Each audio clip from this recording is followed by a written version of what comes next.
welcome to the in crowd. Thank you. I'm here with Duke Scoppa, one of local 52's prop masters, but just an incredible guy that I've known now a decade, crazily enough. Easily. We met on White Collar.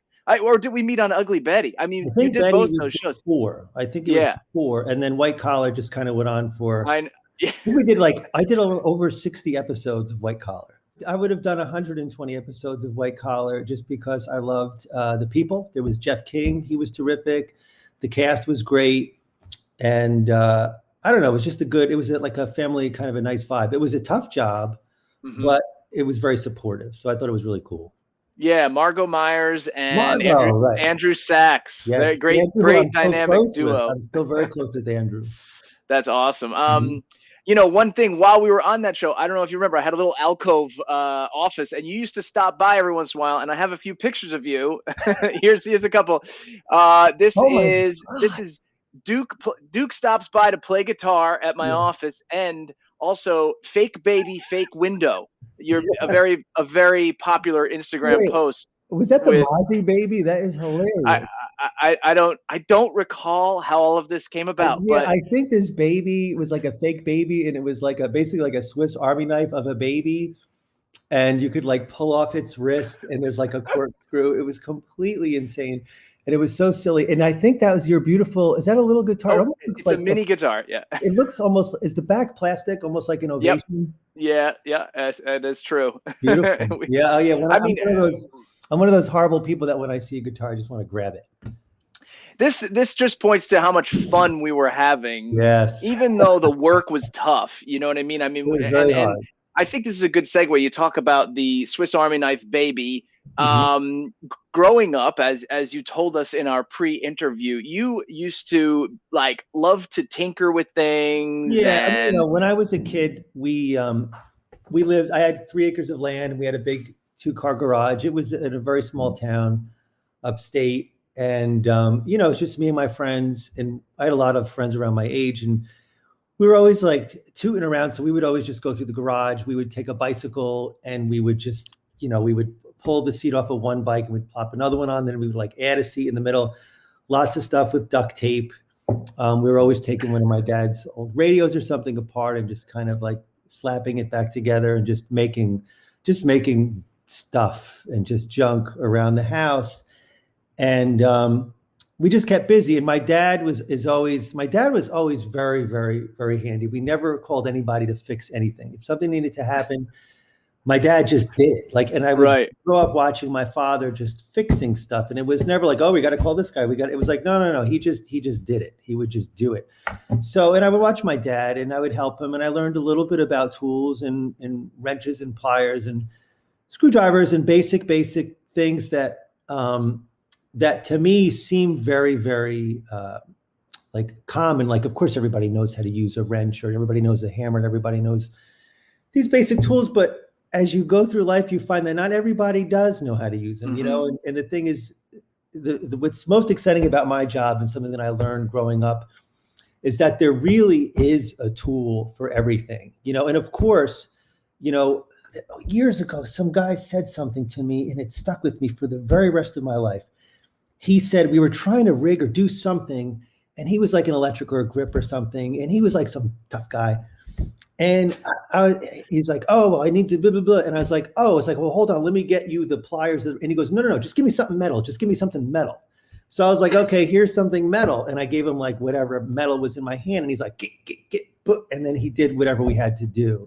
And I guess the point is yes, there is a tool, every tool, perfect tool for the job. But sometimes this butter knife here could, just, all kinds of stuff. You just had a butter knife ready for that story. I did. I had it. I always keep one next to me. And so that life of seeing your dad repair things, and then you're kind of acquiring all this knowledge unbeknownst to you in a way. And it's just kind of this backhand thing that you maybe is untouched in you until you kind of get through school, you get through college, and what happened was, and I think when I first went away to college, I was like, oh, I need to make money. I'm going to be a lawyer. I'm going to be smart. I'm going to buy suits. And, when I went away to college, my mother took me to buy a suit, and I was taking business law class. I was taking political science, and I was like, I'm going to make money and be a lawyer. And then one day I was like, I was doing okay, but I didn't really like it so much. And then one day I was like, let me take one art class. I was like, F it, I'll take one art class. So I took an art class. I think it was in materials and methods, whatever it was. I took one art class, and I got my first A in college. I was like, ooh, Yeah. that's cool. So the next year I was like, well, let me take 3 art classes. And I got like 3 more A's. And then before I know it, I was like, with like 4.0, I was like, I was doing extremely well in all my art classes. And in the beginning, for some reason, I started getting lured toward sculpture. And a lot of the sculpture that they had was, of course, we were like sculpting clay, we were doing plaster and whatnot, but there were a lot of courses. Well, there's one course in particular that I loved. It was called Materials and Methods. And what we would do is we would literally go through the garbage and find junk, and then take like a classic still life painting and try to replicate it using these found objects. Oh, So now you wow. have all this mixed media, and you're kind of putting stuff together and linking them in such a way that it feels like this painting that you're looking at. So we did a lot of stuff like that, and it was just taking objects that are used for one thing and making them into something else. And I loved it. I loved it, Mm-hmm. loved it. So we had to do a lot of this kind of stuff. One task was to take a cardboard box and make it very, very small, but pieces of cardboard, but make it so that you can open up into like a house that somebody could live inside. And it was a lot of fun. So we were always doing, wacky things like that. And when I'm on my job, I feel like I'm constantly, something's not working exactly right. So you kind of have to rig it and do something to it to make it kind of work. And the best part about it is that when you're on the job, everybody's waiting for you. And they're just kind of like, Duke, how long Right, is it right. going to be? Give me an estimate. ETA. I was like, I don't know, 4 minutes. All right, fine. 4 minutes. Let them do it. Just go. So I did a lot of stuff like that in college. So when I got out of school, I ran into, I'm still very close with him. My buddy Ray, he was interning on he was working as a set dresser on a feature film in Soho, and they needed interns. So I was like, yeah, sure. Ray is a guy that I actually met in one of my sculpture classes. So he knew we were both artistic. So I started a job, and then next thing I know, I'm just making sculptures for this low budget independent feature film. Wasn't That's getting paid a incredible. dime. Yeah, I wasn't getting paid a dime, but I was having so much fun, and it was so cool. I was like, this is awesome. And meantime, I was waitering as well to make money, so I didn't really care. It was fine. Can you talk a bit about that transition to interning?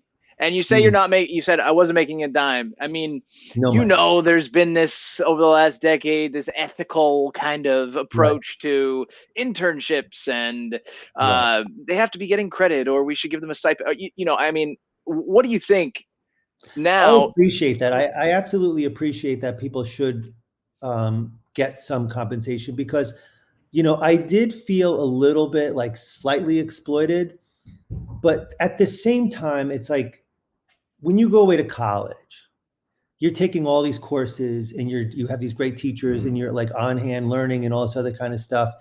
And, depending on where you go, you're paying through the nose. So the way that I saw it, it was like, I'm not getting paid anything, but I'm learning what it's like to work on a film or a TV show, or mostly it was film at the time, learning what it's like to work on a film. And I'm kind of like getting my feet wet and even finding out if this is something that I even really want to do. And the hard part is, at the time, if I didn't want to work for free, then somebody else is just going to work for free and they're going to do it. Right. And of course, I could have advocated for myself and tried to get money, et cetera, and it would have been great. But I was one of those weirdos where I was having such a good time that I just didn't care. Like, you go outside and there's, like, this is like Keanu Reeves is outside, like Right. smoking a cigarette, and you're just like, oh my God, there's Keanu Reeves. He's standing right there, and I just got done like working on this sculpture, and I'm this, and I'm in Soho, and Yeah. Mr. Man. And to me, I was kind of taken by the whole excitement of New York City independent film. And Soho or Tribeca. I was in Tribeca. It was on DeBrosses and around Hudson. Anyways, it was down there. It was do you remember that No company? one's going to test you to remember where that was. I know, because it's so exciting to me because there was a time and a place. It was called the Shooting Gallery. I don't know if you remember, there was a company Oh, called the is it Shooting bar? Gallery. There's a guy named Larry. I was just like just on the edge of that, but it was this real deal, like independent film, like Sling Blade came out of the Shooting Gallery. Oh, I see. Yep. So it was like this like indie kind of New York City late 90s, whatever, kind of mid 90s thing. So it was fun. You had a question about the transition. Well, there's something symbiotic there that's happening. I mean, you took an opportunity to get your foot in the door. Yes. And even though it was an unpaid internship and you were working your butt off, you started to make connections. A lot of connections. That's exactly how it happened, because I'm working it as an intern on this feature, and I'm learning like stuff that I didn't even think of. The first thing I learned was that there's no such thing as an 8-hour day. Yeah. You know, as we were approaching 8 hours, I was like, "Hey, Ray, so it's almost 8 hours. I guess it's time to go." And he's like, "No, we do 12." So I was like, "Okay, 12." So I just need to switch a gear in my head, but you know, I learned just all the basic stuff about what it takes to be in the art department and who does what and all this other kind of stuff. And you learn etiquette. Unfortunately, you learn hierarchy, and you just learn, you know, you learn a little about started to learn what, as Jeff King would say, I think with Jeff King, he would say, what goes into the sausage, like all the stuff that we're making to make this sausage. We're trying to figure out all the stuff that's going on. So yes, it was definitely a learning experience, and it was symbiotic. But you know, look, if people could get paid, you know, or just something, if they get credit, or if they get, you know, something that can go towards a school credit, or some kind of, even like a small amount of compensation, or even like gas money to get there, or a subway fare, or lunch, you know, this, of course, you know, then you got to do something for these youngsters and whoever's that are trying to get into the business.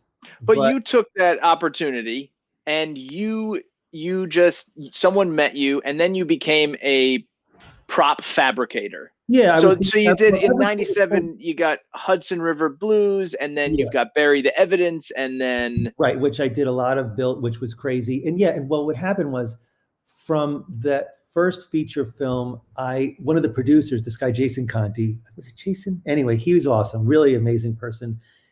He was like, "Hey, I'm producing a short," and he's like, "You want to work on it?" I was like, "Yeah, sure."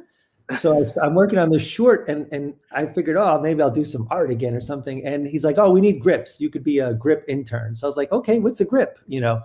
So here I am working with the grips, and as I'm working with the grips, I look over and I see this woman named Becca and this guy Mark, and they're like doing some wacky thing with like a cigarette to make it look like the ash is really long. They've got like a pin in the ash, and they're doing like this kind of funky, cool stuff. So I was like, "Hey guys, what you doing?" And then we just started talking. And then from there, that's where I met this gentleman by the name of Mark White. We became friends. He was a production designer. Next thing I know, you know, Mark is doing a feature film called Wet Hot American Summer. Now, which is an absolute freaking classic. It's a classic. It's all the state people. It's all the state people and more. You know, at the time, like, I didn't know any of these. Like, I didn't know who Bradley Cooper was. I had no idea who Bradley Cooper was, because nobody knew who Bradley Cooper was, because it was Bradley Cooper's first feature film. He just graduated from whatever that school is with the Actors Studio. I don't know. He just graduated from acting school, and he went to work on this wacky movie upstate. So there's Bradley Cooper, and then there's Paul Rudd. Garofalo, right? Garofalo. I didn't really know who Paul Rudd was, but he was very funny.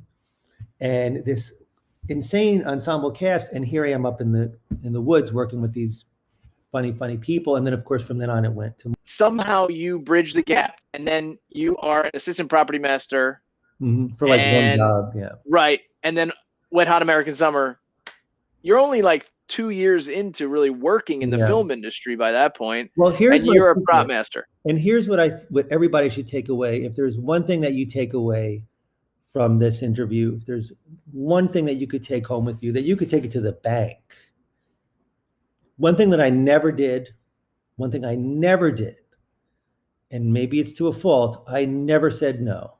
If Okay. anybody said, "Hey, I got this thing," I'd be like, "Okay," and like, "Well, don't you want to hear about it?" I was like, "Yeah, what is it? A film? Is it a thing?" Yeah, okay, great. What do I do? And you just show up and then you do whatever, and then you just kind of like work hard and you just kind of get into it. If you just keep taking it because you just don't know what job will lead to what. Like, if anybody asked me, like, "Hey, you want to be a grip intern?" I'd be like, I don't know, but grip, what am I going to do that? So, like, yeah, sure, grip, I'll be a grip, and I didn't know what a grip was. And I did it and I learned a lot. I learned that I was horrible at it. I wasn't horrible. I was not horrible, but I You'd learned be a that. great grip. I'm glad you didn't stay in the grip department. But, I could have. Grips are cool. They do a lot of like tinker Oh toys, yeah. like building stuff and rigging things. It's cool. It's totally cool. But what happened was, I did that job, and from that job, that's where I met Mark. Mark's job led to some other jobs, and it just kind of spiraled. And then, after Wet Hot, I think it was right after Wet Hot is when I did Pinero. Yes. And those were, I guess, those were somewhat simultaneous in a way. It was just like back to back. It was one right after the other. So before we get too much further, if you're prop master there on Wet Hot American Summer, can you just explain what the prop master does? It's wacky. Job to job, I could tell you that the work of a property master has definitely evolved as the business has evolved, and also the scale of the project. I can tell you when I first started, as in a very basic description, the property master is in charge of reading the script, and anytime something is mentioned that the actor is touching or holding or moving around or interacting with in a certain way, the property master has to find that. It has to be the appropriate thing, and then you have to make sure it's there when you're shooting. We're doing a scene now with an interview, so I have to make sure that I have this mug, the coffee, and the butter knife. The butter knife. We got to make sure that the coffee inside is the coffee that the actor likes, or sometimes they just want water if you can't see it. I have to make sure that kind of thing. The actors wear glasses. Property masters are in charge of glassware. They're in charge of watches, cell phones, you name it. We're also in charge of guns. We're in charge of like fake blood. We're in charge of vehicles. So basically anything like that. So that's a big job. It is, because that's one of the biggest jobs it's great. On a it's show. True. There's a lot of responsibility. But the other thing that we're also responsible for is making sure that the actors and the directors and the producers have directors' chairs. For some reason, we're in charge of chairs. So we make sure they have chairs. So it's all part of that thing. So sometimes you're like, you're setting up the shot, but meantime, you got to hurry up and make sure that the chairs are moved. That's why as you progress in bigger and bigger projects, you have larger prop crews, and it becomes very compartmentalized where everybody has a specific job as far as what they're going to do. In the beginning, it was basically me and one assistant, and we were the entire prop department. And then on top of that, I did this amazing show called Flight of the Concords, which I love. Oh my gosh, amazing. Such a masterpiece of a show. I did season 1. I did not do the pilot. I did episodes 2 to the end in season 1.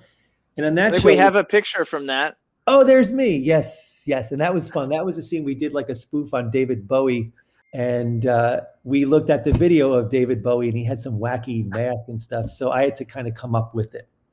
And now Flight of the Concords came a bit after, one of the most incredible jobs that you had was Chappelle's Show.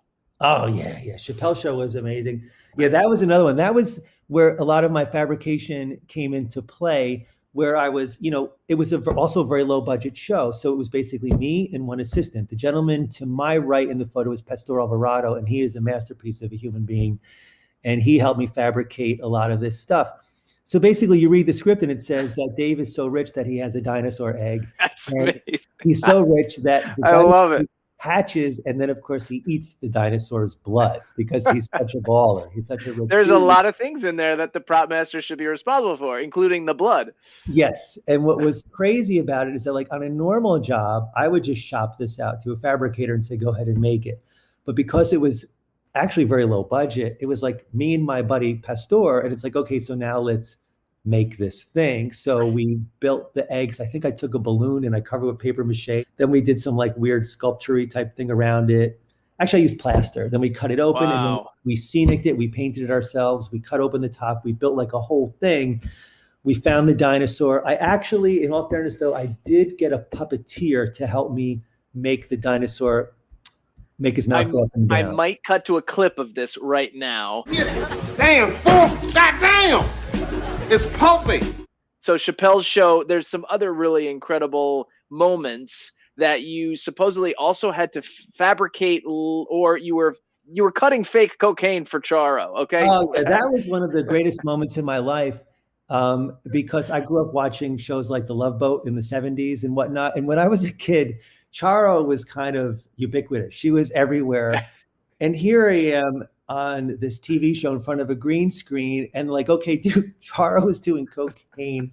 So we need you to make some lines of cocaine. So we take this, whatever we use. I think we either use inositol or what I would use is powdered sugar. And I'm cutting up these cocaine and coochie coochie. And Oh my God. Charo, and my head is like exploding. It's like, how am I cutting cocaine for Charo?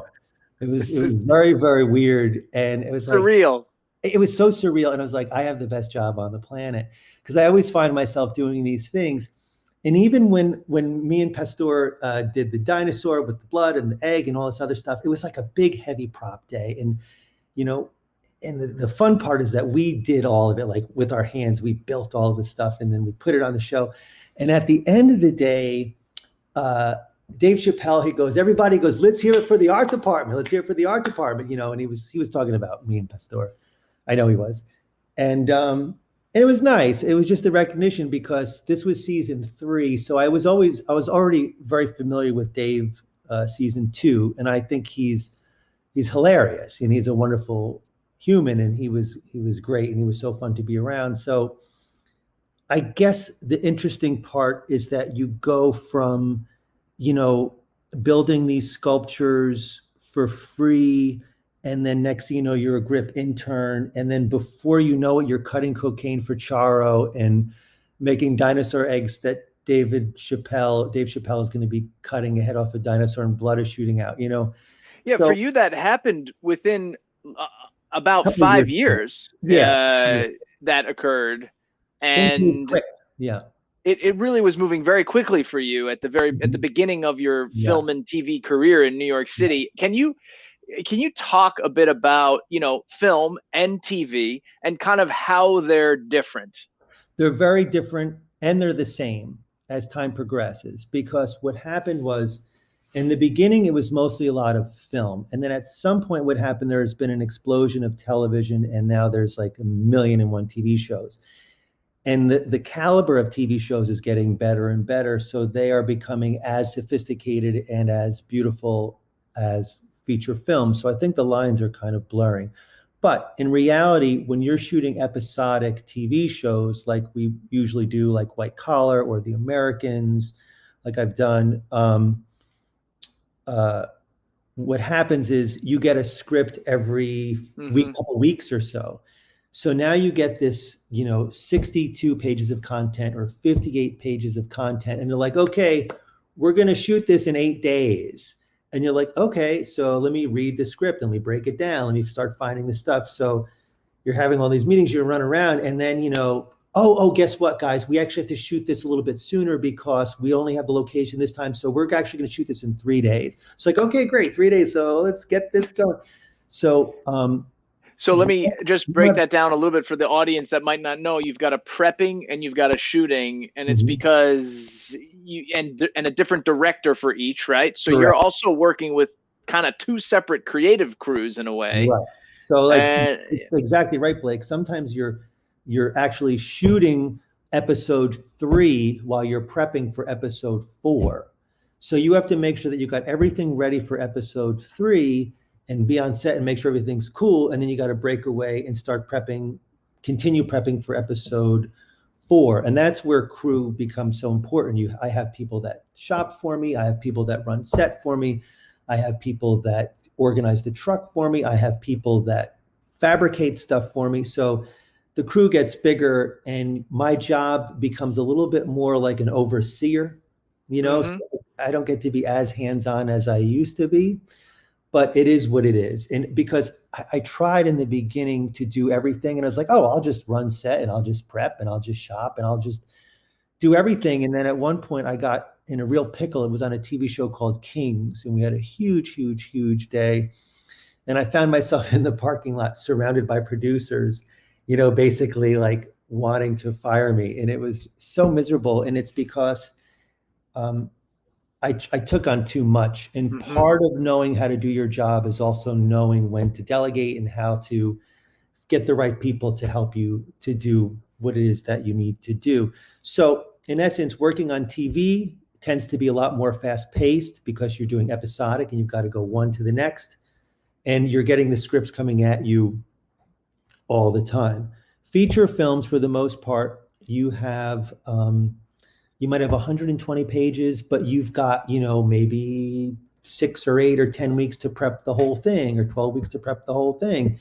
You prep as much as you can, and then you start shooting. And for the most part, you've got it all figured out. And it's a little bit more luxurious where you could focus on items a little bit better and try to make it a little bit more, a little bit richer, a little bit more exciting. But the problem with television is that you're forced to compromise lots of times just because of time. But people like myself, directors, producers, nobody wants to compromise anything. And the hardest part is when you have to say, oh, well, we couldn't exactly get this, but we can get this. And that's where the compromise comes into play. And it does work out, and you can eventually make it, still make it beautiful and make it work, but you have to kind of find ways to do it. So here you are, and you're kind of in a TV. It's the TV boom, right? Of like 2005 to 2015. It's like Kings and Ugly Betty and the Carrie Diaries and White Collar and The Americans, and then in 2016, Baz Luhrmann brings his epic show, Netflix show, The Get Down. I heard about The Get Down, and I said, oh my God, this is crazy. This is early hip hop. It's a story based on how it all started with Kool Herc and Grandmaster Flash and all this other kind of stuff. And I said, I need to get on the show. And I somehow got onto it. And I had this great, great friend of mine, Glenn, who was shopping for me. And Glenn is a real stickler for detail and period. And like, this radio came out in September of 1977. This one came out in November of 78. So we can't use this one because we're not really in that part of 78 yet. Right. So, you have a period piece here, which is this kind of the first period piece you've really worked on, or you've done some others? I've done a couple, like Wet Hot American Summer was a period. That was supposed to be One Day in 1981. Pinheiro was also a period piece. I think we did early 80s and we did some late 70s. That was period. But this is when it started getting really intense. Like, The Americans was very specific about period. That was early 80s. And that was also amazing. This makes the job a little harder. It makes it harder, but it makes it so much more fun because you have basically two choices. You can either find the thing that you need. And if you can't find what it is that you need to make it. So lots of times, you're looking at items that maybe are 40 years old. You might actually even find the actual thing you need, but it's 40 years old, so it's kind of rotting in places and worn in places. So you have to kind of find ways to make these things work. So that's part of it. And in those instances, like your shoppers and you have a conversation with your crew on the Get Down. Can you just tell us, like, how big is your crew and how far do they have to go to find stuff? And are they ordering online? Like, what is the intricacies of these, like, tracking these things down? Well, our biggest friend is two things, and to this day, is the Sears catalog from that year. Oh my gosh. Photographs of everything. So you have very good ideas for reference. And then unfortunately, and fortunately, is that eBay has completely changed the game because you just search for something and then you kind of find it. You find the better version of it, the cleaner version, the whatever version, and then you just kind of go with it. So lots of times, though, for instance, we might find a very beautiful something, a bottle that shampoo goes in or something, but the label might be really lousy, but it's a very specific bottle. So we'll purchase it just for the bottle. We'll clean it out. We'll have the graphics department print up a label, create a label that's identical and perfect for the period. We stick it on, then we buy modern product. We put the modern product inside, and now we've got a perfect period prop. Wow. And that's part of what we do. And that's just for some shampoo. Yeah, just for some shampoo. A lot of it, liquor bottles, same thing. We'll find like an old liquor bottle, because liquor bottles have evolved through the ages. Like a Jack Daniel's bottle now looks different from a Jack Daniel's bottle in 95, which looks different from a bottle in 88. What it comes to is what's so fun and exciting about period is that depending on the character, certain things are so specific. Grandmaster Flash, when he first started as doing his DJing and his mixing, he had a very specific turntable. He used the Technics SL23. Okay, so what you're seeing in this photo, that is the SL23. Then on top of that, he used this microphone mixer that was called, I think it was like a Sony MX8 or MX, something like this. And he took that little microphone mixer and he went in electronically and he added little switches and little things here and there, so that he created the first crossfader, so that you can very quickly go from turntable 1 to turntable 2.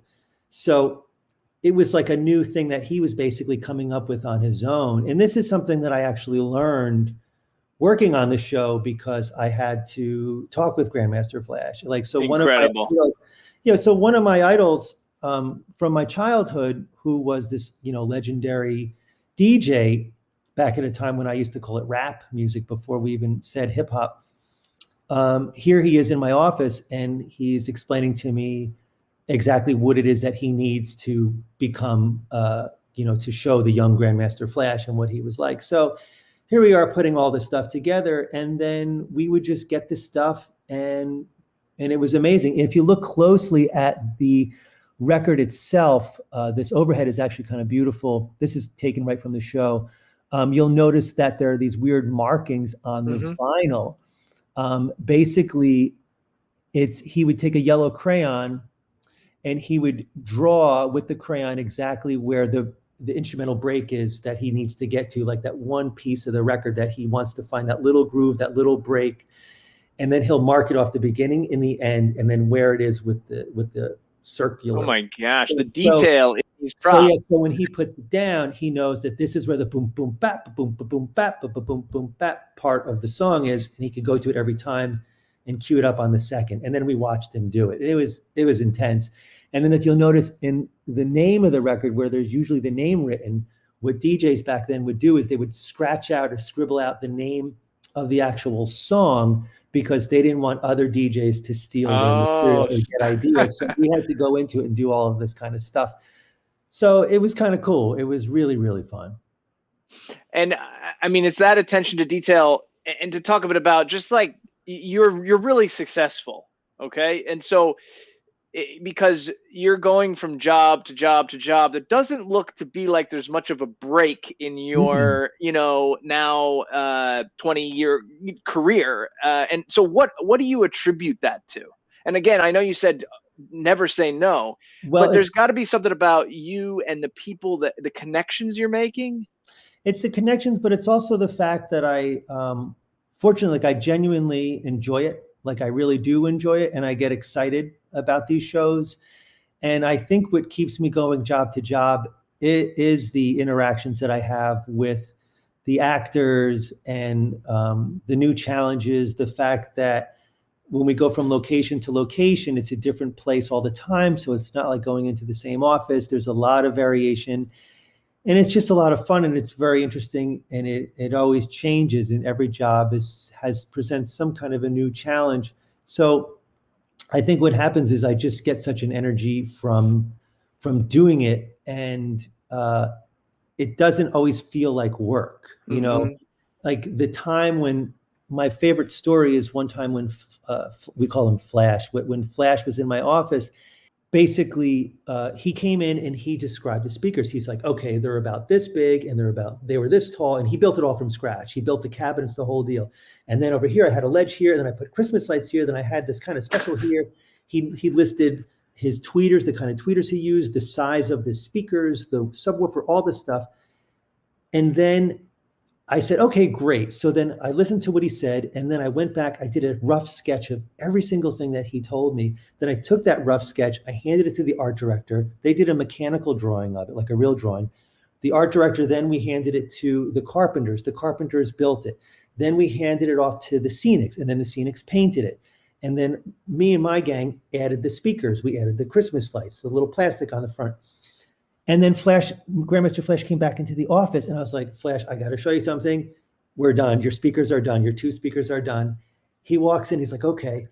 And then he stands in front of the speakers, and he covers his face, and he was beside himself. Like, he couldn't believe that his speakers came back. Like, they came back to life. And he kept turning away and covering his face, and he was like, I can't believe it. He's like, there they are. They're my speakers. And it was just so bizarre. I mean, I know it's a little bit like I'm that's or whatever, but it's awesome. The point that this legend of hip hop got this excitement of seeing like his speakers come back to life that were going to be representing him as a youth, as like a 19-year-old Grandmaster Flash.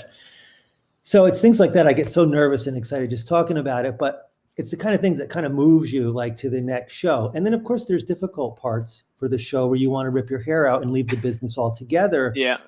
But there are these moments that carry you along. So one thing, maybe it's about those stories, and you have this story about Bryan Cranston that's super funny. And you're on the upside. And so what's going on here? It was bizarre. In the scene, Kevin Hart had to insert a catheter into Bryan Cranston.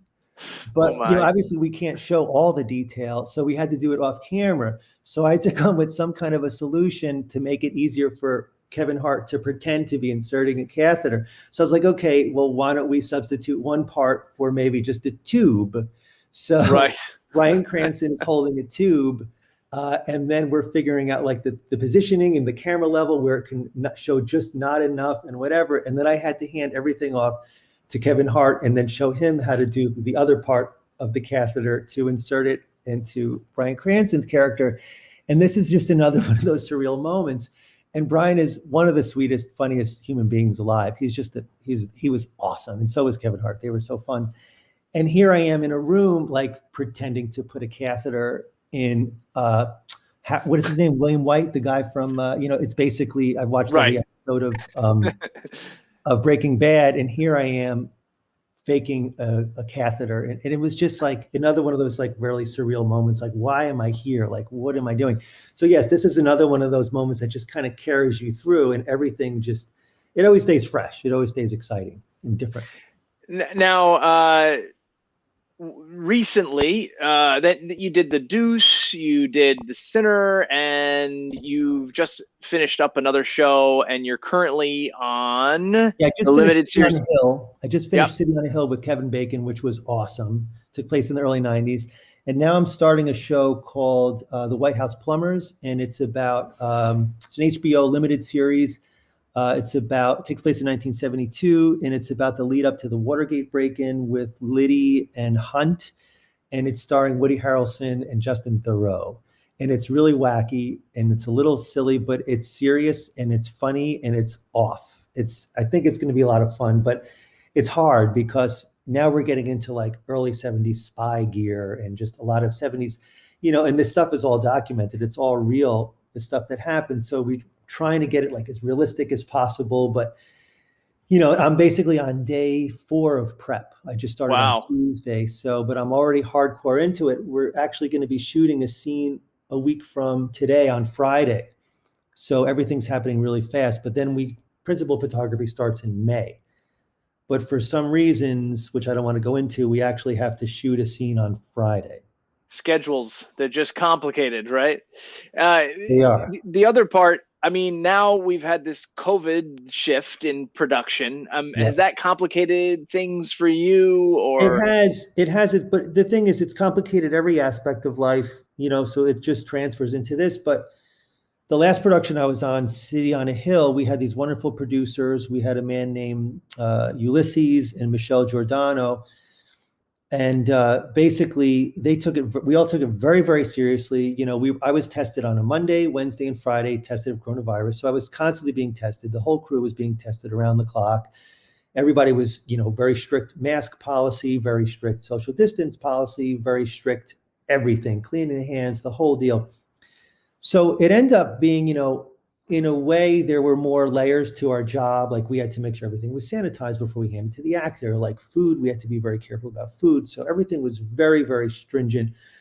But in the end, I kind of felt like I felt safer on the film set than I did, say, in the grocery store.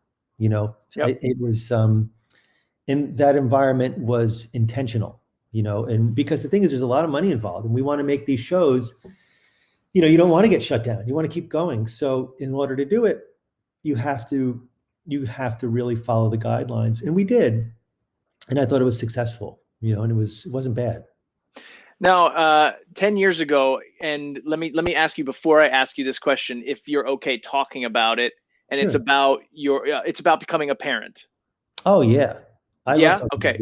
Yeah, awesome. sure. Awesome. Just because so 10 years ago when we were on White Collar together, something incredible happened, and I remember I witnessed it. It was actually Ugly Betty.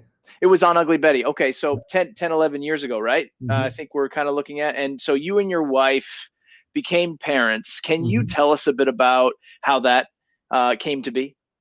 It was very intense. My wife and I had this idea about, as far as like for starting our family, we, as opposed to making a kid, we had this idea of adoption.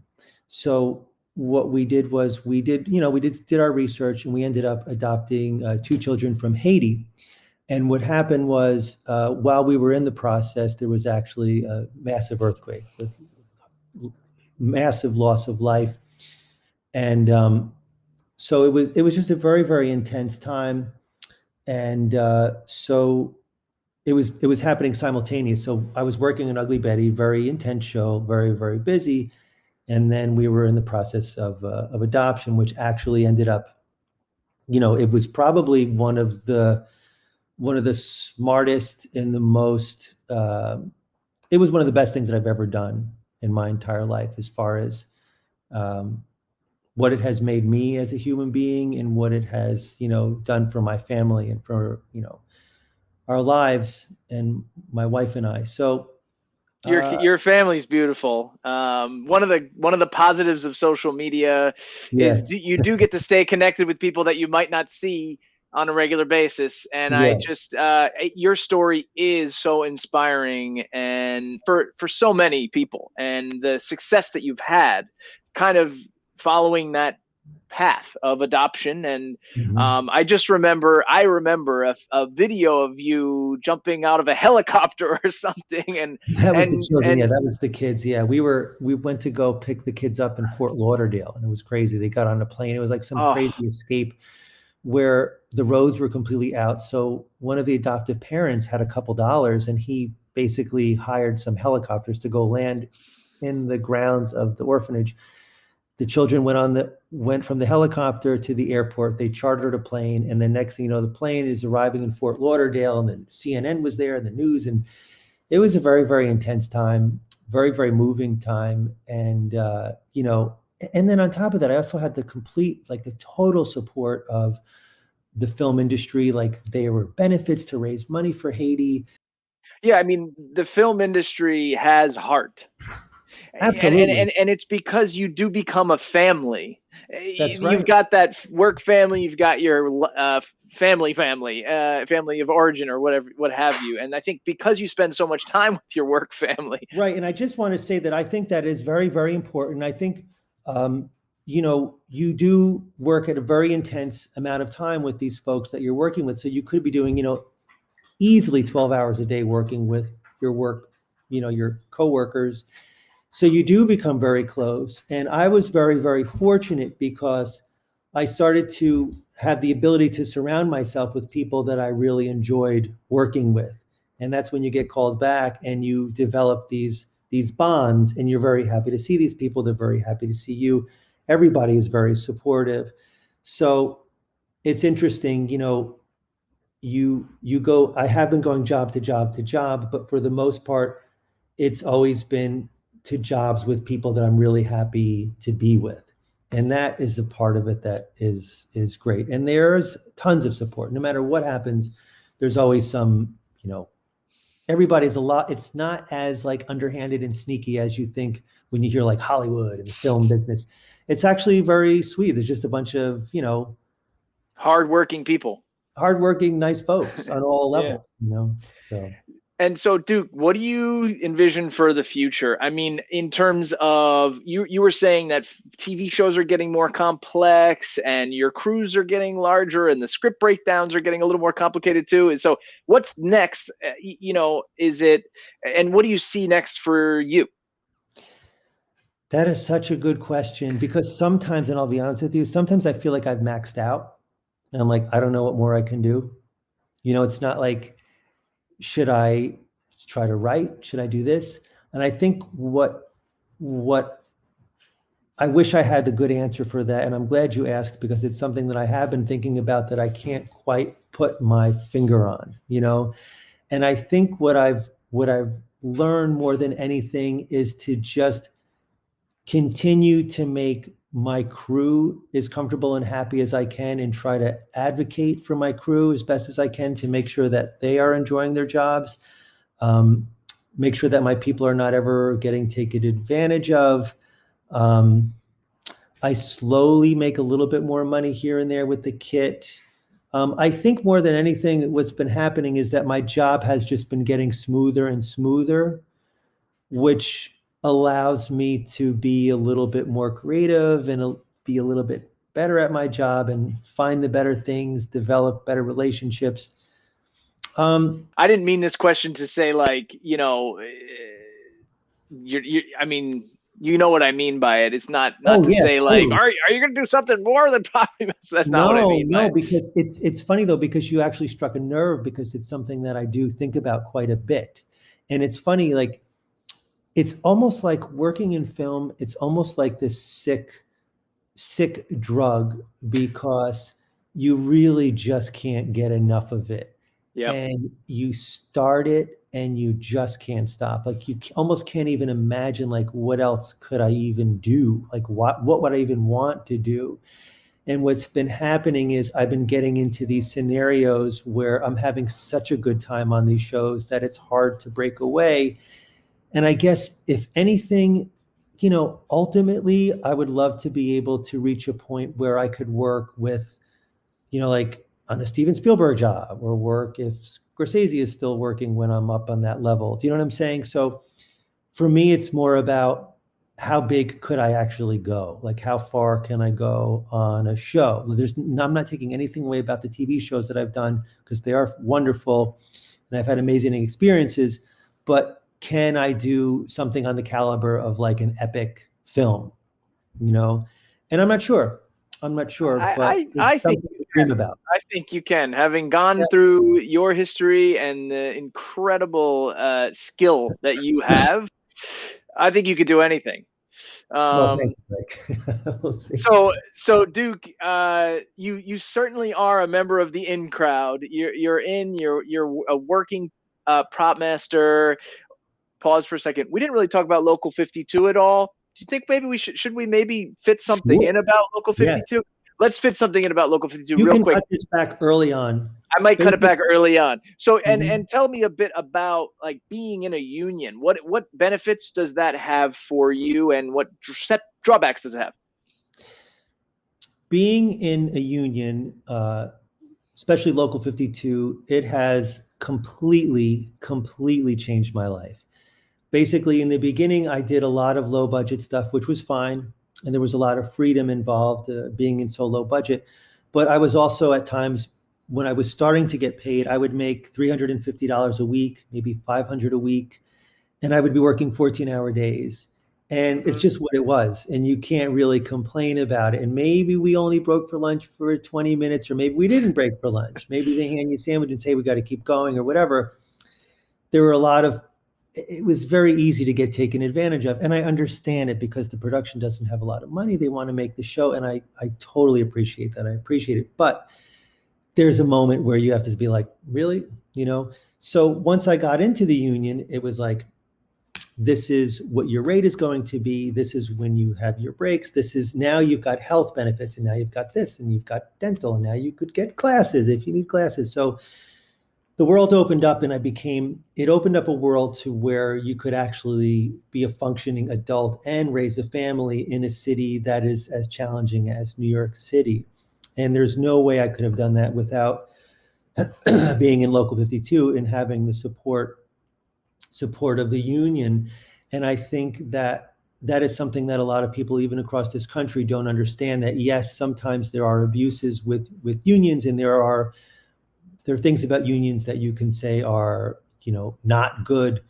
But I just feel like I wouldn't be anywhere near where I am today if I didn't have the support of the union. And of course they've got your back.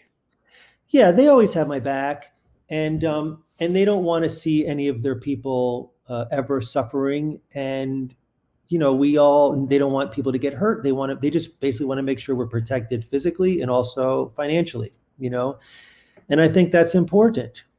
So I drank the Kool-Aid. I'm a huge cool 52 strong. What's the yes, cool. I'm a big fan. That's awesome. All right, Duke, I'm gonna let you get back to prepping your next big TV series. Thank you so much for coming on. I can't wait for people to watch this. You're a legend. You're fantastic. I love it. And thanks for being on this episode of the In Crowd, Duke. Blake, thank you so much for having me. It was beautiful. And I miss you. It's good to see you again. It's good to see you too, man. It's really good to see you.